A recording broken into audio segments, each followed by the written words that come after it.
Hi everyone, welcome to my another daily blog. আজকে আমি গিয়েছিলাম সকালে ঘুম থেকে উঠে ছাদে গাছে পানি দেওয়ার জন্য।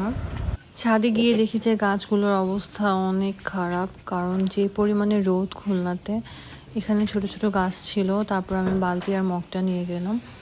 এখানে কল ছিল একটা। তো আমি অনেকদিন পরে আসলে খুলনা এসেছি। খুলনা শহরটা আমার অনেক পছন্দের। এই সাইডে ছিল বাড়িওয়ালাদের গাছ আর ওই সাইডে ছিল আমাদের গাছ। আমাদের এখানে বেশ কয়েকটা গাছ ছিল।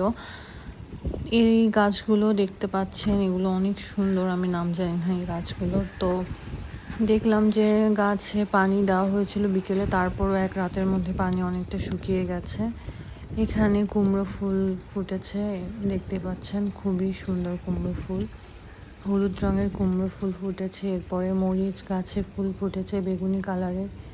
এটা টাইম ফুল মনে হয় এটার নাম।